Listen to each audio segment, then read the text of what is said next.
Hello everyone, कैसे हैं आप सभी। आई एम श्योर कि आप लोग ठीक होंगे। तो चलिए हम लोग आज का वीडियो स्टार्ट करते हैं। आज के वीडियो में हम लोग एक 8 नंबर का क्वेश्चन डिस्कस करने वाले हैं जो काफ़ी इंपॉर्टेंट क्वेश्चन है। ठीक है, तो जो लोग भी चैनल पर नए हैं वो लोग चैनल को सब्सक्राइब कर ले, वीडियो को लाइक करें और अपने दोस्तों के साथ शेयर ज़रूर करें।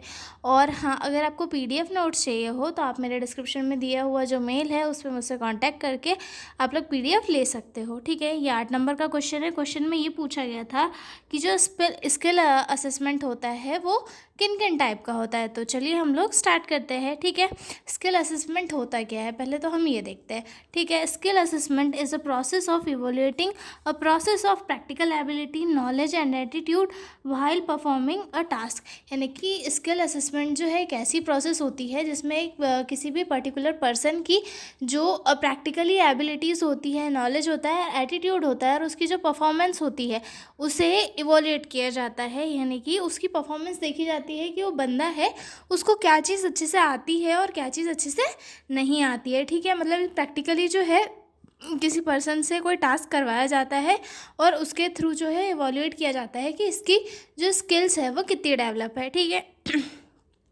It helps check whether a person can perform the required skill correctly, safely and confidentially. मतलब ये जो है काफ़ी इम्पॉर्टेंट स्टेप होता है हमारे क्लिनिकल लाइफ का या फिर क्लिनिकल इसमें, क्योंकि हम स्किल असेसमेंट के थ्रू ही जो है किसी भी पर्सन की स्किल के बारे में जान सकते हैं कि वो बंदा प्रैक्टिकल कैसे कर रहा है और प्रैक्टिकली वर्क कैसे कर पाएगा हॉस्पिटल में। ठीक है, इट हेल्प्स चेक मतलब इसकी हेल्प से जो है किसी भी पर्सन की जो स्किल है उसे करेक्टली चेक किया जा सकता है सेफली, और उसके अंदर उस पर हम लोग भरोसा भी कर सकते हैं कि हाँ इस पर्सन को ये चीज़ें आती है। ठीक है, अब आगे देखते हैं types of skill assessment.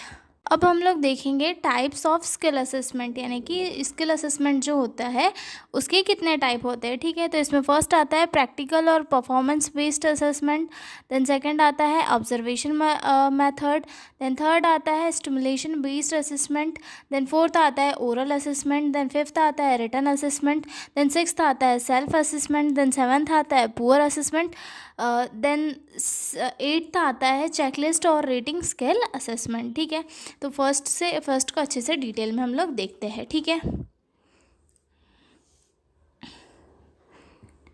Practical और परफॉर्मेंस बेस्ड असेसमेंट। प्रैक्टिकल और परफॉर्मेंस बेस्ड असेसमेंट, इस वर्ड से हम लोग हमें ये समझ में आता है कि कोई भी किसी भी पर्सन को प्रैक्टिकली कोई टास्क दे के उसकी परफॉर्मेंस को चेक करना प्रैक्टिकल बेस्ड असेसमेंट कहलाता है। ठीक है, in this method the learner is ask to perform a real और स्टिमुलेटेड टास्क। मतलब इसमें जो है एक किसी भी जो परफॉर्मर होता है उसे एक टास्क दिया जाता है परफॉर्म करने के लिए। ठीक है, the focus on this doing the task is not just taking about it. यानी कि इस मेथड में सिर्फ यही नहीं देखा जाता है कि बंदा जो है वो टास्क को सिर्फ कर रहा है इसमें, जबकि ये भी देखा जाता है कि जो बंदा है वो टास्क उसकी सही स्टेप्स फॉलो करके कर रहा है या नहीं। Assessor observe whether the step are followed properly. मतलब असेसर जो है प्रॉपरली चेक करते हैं कि जो भी परफॉर्मर है वो प्रॉपरली स्टेप्स को फॉलो कर रहा है या नहीं। For example a nursing student give on IM injection. यानी कि कोई जो नर्सिंग स्टूडेंट है उसे डमी पे जो है एक प्रैक्टिकल ये करके दिखाने का बोलते हैं कि आप एक डमी पर जो है IM इंजेक्शन लगाइए। तो स्टूडेंट जो है उसे परफॉर्म करके देखता है और फिर जो एग्ज़ामिनर होते हैं या फिर जो भी टीचर वगैरह होते हैं उसे ये प्रॉपरली देखते हैं कि इसने स्टेप टू स्टेप जो है इंजेक्शन लगाया है नहीं लगाया है। ठीक है, ये कहाँ कहाँ पे यूज़ की जाती है। मेडिकल में, ये मेडिकल फील्ड में यूज़ की जाती है, नर्सिंग फील्ड में, दोनों सेम ही हो गया। इंजीनियरिंग में यूज़ की जाती है और अदर जो भी फील्ड होती है कुछ और फील्ड में भी इसे यूज़ किया जाता है। ठीक है, उसके बाद सेकंड मेथड आती है हमारी ऑब्जर्वेशन मेथड। ऑब्जर्वेशन मेथड में क्या होता है, द टीचर और supervisor directly observe the person doing the skill. मतलब कोई भी बंदा अगर कोई वर्क कर रहा है तो उसे जो है सुपरवाइज़र या फिर टीचर डायरेक्टली ऑब्जर्व करता है उसके वर्क को, ठीक है। मतलब इससे जो है डायरेक्ट ये मिलता है कि बंदा जो है कैसे वर्क कर रहा है, उसकी स्किल्स कैसी है, ठीक है। इसके एडवांटेज क्या होता है, give a real time feedback. मतलब इस ऑब्जर्वेशन मेथड के थ्रू जो है रियल फीडबैक मिलता है, क्योंकि जो टीचर होता है वो डायरेक्टली उस बंदे की स्किल्स को ही देखता है, ठीक है। तो वो समझ जाता है उसकी गलतियाँ उसने कहाँ कहाँ दी, तो वो उसे ये जो है फीडबैक रियल दे देता है कि हाँ तुमने इस स्टेप में वहाँ पे गलती की थी तो तुम्हें वहाँ पे सुधारने की ज़रूरत है, ठीक है। Show strength and areas of improvement.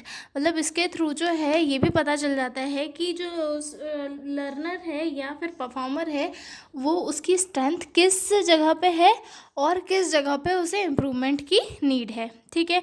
For example observing a student changing a wound dressing. यानी कि जो टीचर है या फिर नर्सिंग स्टाफ है जो बच्चों को सिखा रहा है, वो बच्चों की वो एक स्टूडेंट को ऑब्जर्व कर रहा है कि वो कैसे कैसे वाउंड को जो है क्लीन कर रहा है या फिर ड्रेसिंग को चेंज कर रहा है। तो जब बच्चा ड्रेसिंग चेंज कर देता है उसके बाद जो नर्सिंग स्टाफ होता है वो उसे अच्छे से उसकी जो गलतियाँ होती है उसके बारे में सिखाता है कि तुमने जो है वहाँ पे ऑइंटमेंट ठीक से नहीं लगाया था बीटाडीन, तुम्हें वहाँ ऑइंटमेंट लगाना चाहिए था, कहीं से खुला हो गया था, कि तुम्हें किस जगह पे जो है वर्क करना है, तुम्हारी ड्रेसिंग यहाँ से खुल गई थी, तुमने ढीली बांधी थी। तो ये सारी चीज़ें जो है टीचर ऑब्जर्व करता है और उसके बाद स्टूडेंट को सिखाता है, ठीक है। उसके बाद आता है ये third method, stimulation based assessment. Stimulation based assessment that means कि एक आर्टिफिशियल सिचुएशन को क्रिएट करके किसी की स्किल्स को चेक की जाती है, ठीक है। अ मॉक और artificial situation is created that closed to real life. मतलब एक ऐसी आर्टिफिशियल सिचुएशन को क्रिएट किया जाता है जो बिल्कुल रियल लाइफ इंसिडेंट्स के जैसी होती है और इससे जो है किसी भी पर्सन का रिस्पॉन्स चेक किया जा सकता है कि वो इमरजेंसी में कोई जो नर्सिंग स्टाफ है या डॉक्टर्स है उनका रिस्पॉन्स उस इमरजेंसी की कंडीशन में कैसा होगा, ठीक है। No real risk to patient और इक्विपमेंट। मतलब इस कंडीशन में क्या होता है, कोई रियल रिस्क नहीं होता है कि पेशेंट को कुछ होगा या फिर इक्विपमेंट जिसे लग जाएंगे, ऐसा कुछ, ठीक है।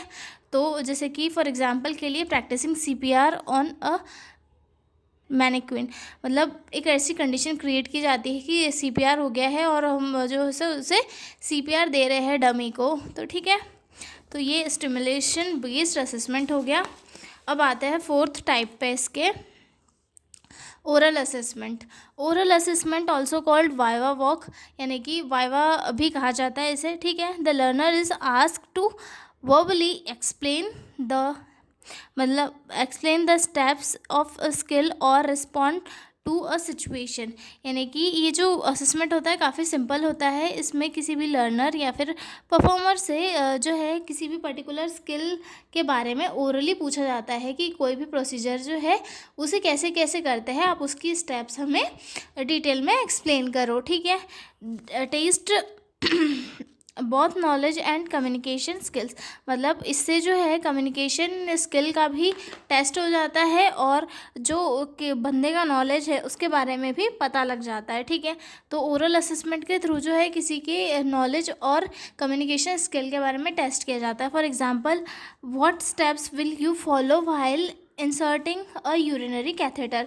मतलब एग्जामिनर है वो बच्चे से पूछ रहे हैं कि यूरिनरी कैथेटर तुम किसी भी पेशेंट में डालोगे तो उसके पहले कौन कौन से स्टेप्स को फॉलो करोगे, ठीक है। उसके बाद आता है रिटन असेसमेंट। रिटन असेसमेंट या फिर स्किल फोकस्ड, ठीक है। इसमें जो है इसमें केस स्टडी वगैरह पूछी जाती है। एग्जामिनर वगैरह केस स्टडी के बारे में पूछते हैं कि आप जो है किसी भी पेशेंट के ऊपर केस स्टडी करके हमें बताओ, ठीक है। इसमें स्टेप वाइज क्वेश्चन और डायग्राम्स वगैरह को चेक किए जाते हैं इसके थ्रू, ठीक है।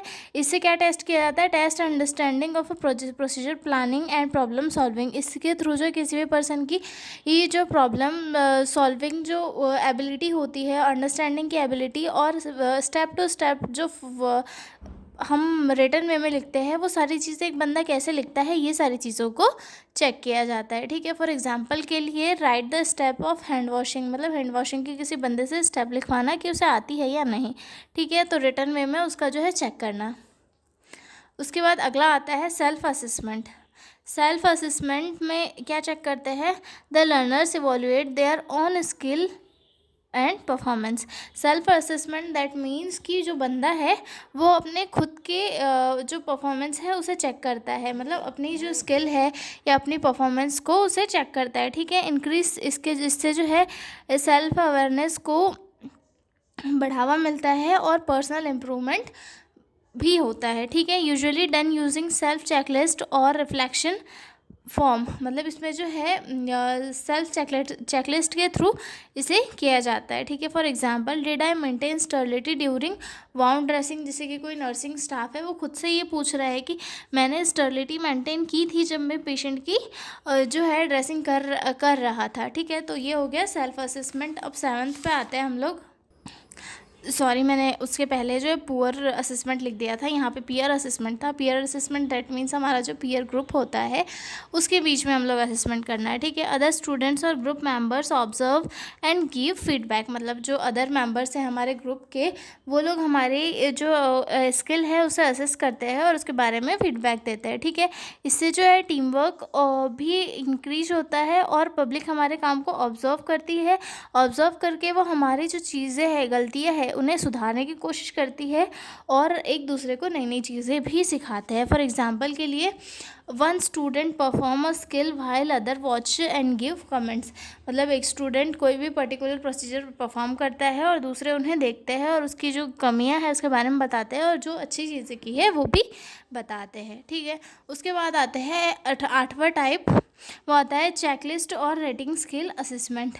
अ detail checklist is used to mark each step of skill, मतलब एक चेकलिस्ट बनी होती है, उसमें लिखा होता है कि क्या किया है, कौन से स्टेप ठीक से नहीं की, कौन से स्टेप ठीक से की है, ये सारी चीज़ों को जो है चेक किया जाता है, ठीक है। इसमें जो है जो उन्होंने अच्छे से करते हैं या फिर करेक्टली उसे डन करते हैं तो वहाँ पे यस टिक का ऐसे साइन लगाते हैं, अगर नहीं किया है तो वहाँ पे क्रॉस लगाते हैं और जहाँ पे इम्प्रूवमेंट की नीड होती है वहाँ पे ऐसे सिंबल बना के शो करते हैं, ठीक है। तो चेकलिस्ट के थ्रू, जैसे कि कोई पर्सन है उसने हैंड वॉशिंग की स्टेप्स की तो उसने हाथों को गीला अच्छे से किया, सोप अच्छे से अप्लाई की अपने हाथों पे, पाम को अच्छे से रब किया, लेकिन हाथों को अच्छे से धोया नहीं, तो हमने यहाँ पे क्रॉस लगा दिया।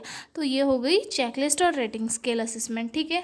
तो ये हमारा क्वेश्चन था 5 नंबर का, जिसे हमने बहुत अच्छे से डील किया। अब मिलते हैं अगले वीडियो में एक नए क्वेश्चन के साथ, तब तक के लिए बाय बाय।